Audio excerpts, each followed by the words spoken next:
Coach, Ya. pernahkah kita berpikir bagaimana ya caranya membantu anak menemukan siapa dirinya dan apa tujuan hidupnya di dunia ini sesuai dengan rancangan Tuhan? Oke.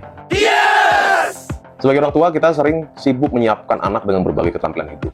Misalnya akademis, sosial, atau bakat-bakat anak kita. Itu penting kok. Tapi ada satu hal yang tak kalah krusial juga nih, yaitu membantu mereka mengenal identitas diri dan memahami tujuan hidup mereka ketika diciptakan oleh Tuhan. Ini bukan cuma soal nilai sekolah, tapi tentang fondasi yang kuat untuk masa depan mereka juga. Pertanyaannya, kenapa identitas dan tujuan hidup itu penting?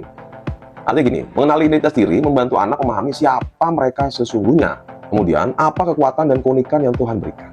Hal ini membangun emosi percaya diri dan rasa aman. Sementara itu, memahami tujuan hidup akan memberikan mereka arah, makna, dan motivasi yang mendalam. Dengan logika yang terbangun dari pemahaman ini, mereka bisa membuat pilihan-pilihan hidup yang selaras dengan nilai-nilai dan keyakinan mereka juga. Ini juga membantu mereka beradaptasi dengan berbagai tantangan. Karena apa? Karena mereka tahu mengapa mereka harus berjuang. Jika kita tidak mendampingi anak dalam proses ini, dampaknya lumayan serius juga nih.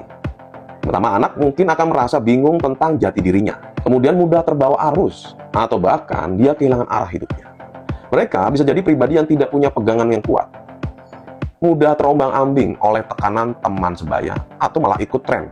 Ini bisa memicu kecemasan, kebingungan mental, dan kurangnya attitude positif dalam menghadapi masa depan mereka. Karena mereka tidak tahu apa yang sebenarnya mereka cari dalam hidupnya. Pertanyaannya, gimana caranya membimbing dengan hati dan logika anak kita? Solusinya adalah dengan menjadi pemandu yang bijak.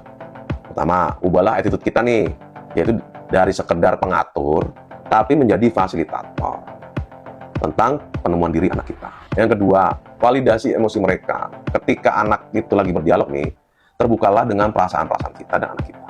Kemudian pemikiran anak kita dan pertanyaan besar tentang hidup mereka. Lalu dengarkan dengan sepenuh hati. Yang ketiga, bantu mereka melihat keunikan mereka sendiri. Lalu dorong mereka untuk mengeksplorasi minat dan bakat yang Tuhan anugerahkan. Lalu jelaskan secara logika bahwa setiap orang itu diciptakan unik dengan tujuan yang khusus. Lalu kenalkan mereka pada nilai-nilai spiritual dan moral yang bisa menjadi kompas hidup mereka. Kemudian ajak mereka beradaptasi dengan pemahaman bahwa hidup ini adalah sebuah perjalanan penemuan. Bantulah mereka membangun attitude positif untuk terus mencari dan memahami rancangan Tuhan bagi hidup mereka juga. Ingat ya, kita tidak memberi tujuan hidup pada anak kita, tapi membantu mereka menemukannya. Sekali lagi saya ulang, menemukannya. Oke, mari kita dampingi mereka dalam perjalanan yang paling penting ini. Itu saja ya, salam semangat, bahagia untuk keluarga.